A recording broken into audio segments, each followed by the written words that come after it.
Pedro Álvares Cabral, Duque de Caxias, Guerra dos Farrapos. Chaves e companhia falando de tudo isso.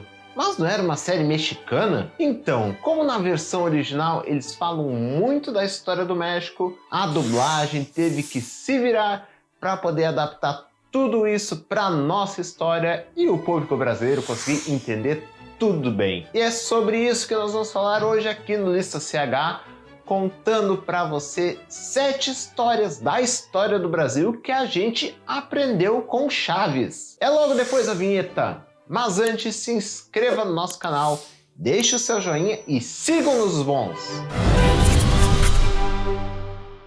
Fala galera do Fórum Chaves, tudo bem com vocês? Então vamos começar com o começo de tudo. Não me diga! Que foi o descobrimento do Brasil. E para isso nós vamos voltar lá para 1979 no episódio Uma Aula de História. Quem descobriu o Brasil foi Pedro Álvares Cabral. Isso. É bem por aí como o Girafales falou. Pedro Álvares Cabral era um navegador português que estava numa expedição no caminho das Índias. Até que no dia 22 de abril de 1500 ele acabou chegando aqui na nossa terrinha. E não, o Cabral não era um cantor que nem disse a Popes. Era assim, como não? Se ele até compôs a música Brasil, brasileiro, meu mulato. Inclusive essa música aí é a Aquarela do Brasil, que foi composta pelo Ari Barroso e que foi cantada e interpretada depois por muita gente. E depois que ele pôs o primeiro pé aqui no Brasil... Pôs o outro, né? Senão ele caía. A primeira coisa foi rezar uma missa naquele solo.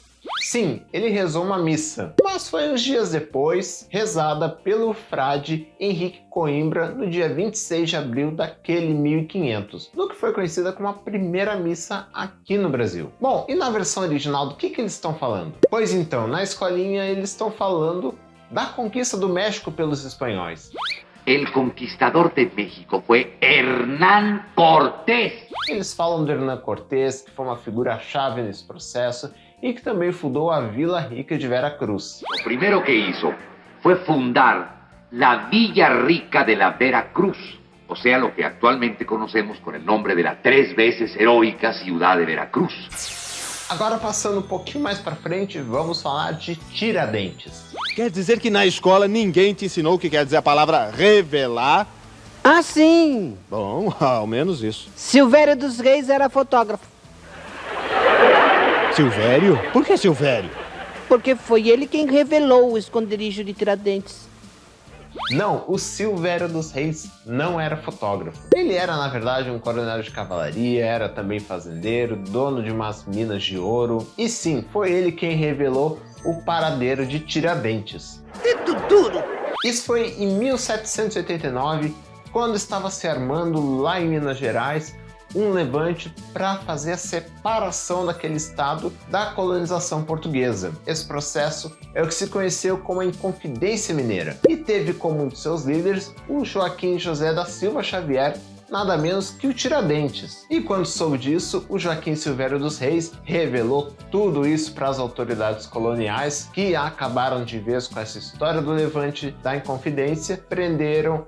E assim acabou a história ali do Tiradentes. Já na versão original, o Chaves fala, na verdade, do Cuauhtémoc, que era o imperador azteca e que foi torturado porque pediram que ele revelasse onde estava o tesouro de Montezuma. Cuauhtémoc? ¿Por qué Cuauhtémoc? Porque le pidieron que revelara dónde estaba el tesoro. E avançando um pouco mais, vamos para mais uma história da nossa história, que foi a independência do Brasil. Eu era Dom Pedro e então eu tava... Tá legal! E eu era Dom Pedro II! Aí que... Não, mas Dom Pedro II não é do Grito da Independência. Nessa aí, o Chaves acertou. Será que dá pra ganhar um 9? Porque quem estava lá no Grito da Independência era o Dom Pedro I. Já o seu filho, Dom Pedro II, só foi nascer 3 anos depois daquele 7 de setembro de 1822. E na sequência o Chaves fala de um outro personagem, o José Bonifácio. Bom, então, você era o José Bonifácio. E você era o Pica-Pau. Pois o José Bonifácio foi um poeta, estadista e que teve grande influência no processo de independência do Brasil. Foi a sua influência política que ajudou a consolidar todo esse processo, no que levou ele a ser conhecido como patriarca da independência. Bom, e na versão original do que eles estão falando? É também de independência, mas lá do México. Todo o processo lá da Guerra da Independência, também do Miguel Hidalgo, que é conhecido como pai da pátria mexicana.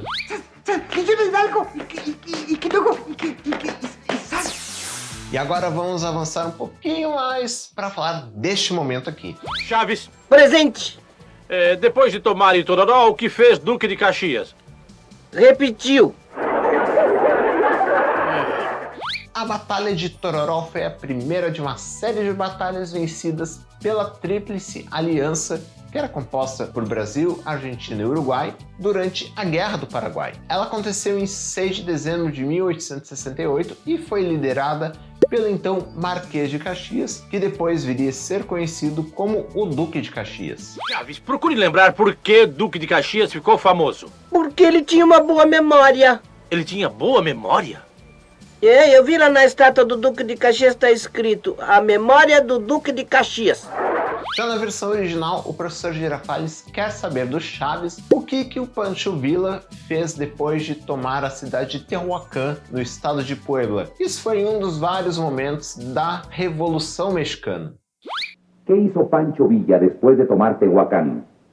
Repetiu. E agora vamos passar para a Guerra dos Farrapos.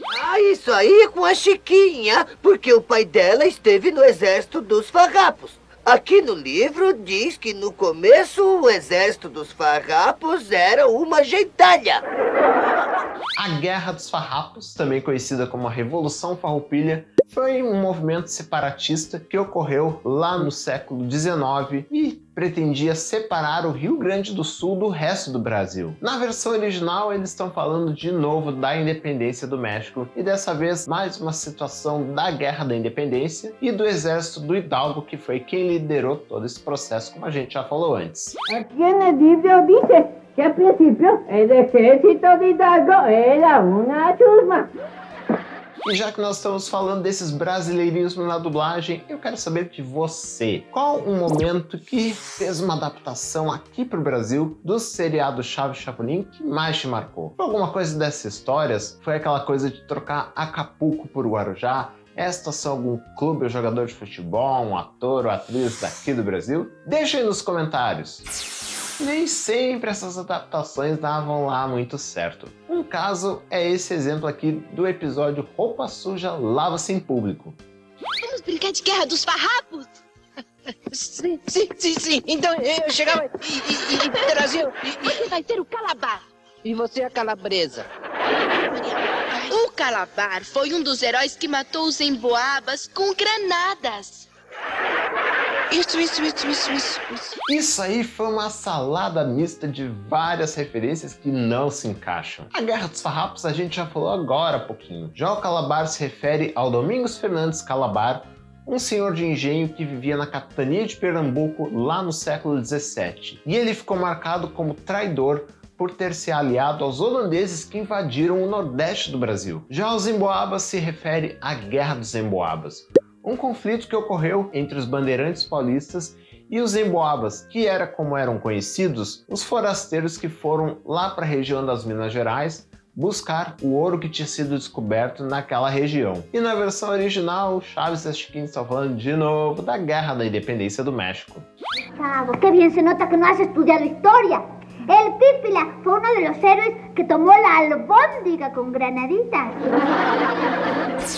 Outra piada que ficou meio sem sentido foi essa aqui do episódio Ser Professor é Padecer no Inferno.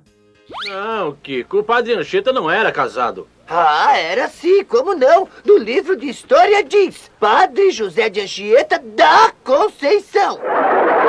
Sim, mas Conceição era o seu segundo nome. O padre José de Anchieta era só isso mesmo, não tinha nada a ver com Conceição, isso aí não tinha no nome dele. Isso porque Anchieta não era casado com a Conceição, tá certo? Ele era casado com Portugal. Exato. Ah, quê? Ele era casado com Portugal, porque Portugal é a mãe pátria e o Frei Anchieta é o pai da pátria.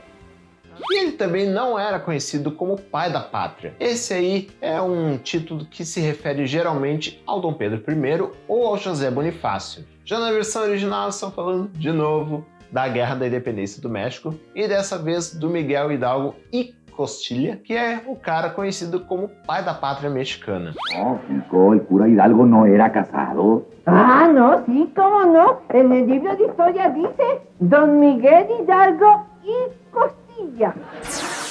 Gostou de conferir essas histórias do Brasil que nós acabamos conhecendo também por causa do Chaves? Então deixa aquele joinha para valorizar o nosso trabalho, se inscreva no nosso canal, ative as notificações para receber novos conteúdos e continue nos acompanhando em todas as redes @Fórum Chaves. Até a próxima!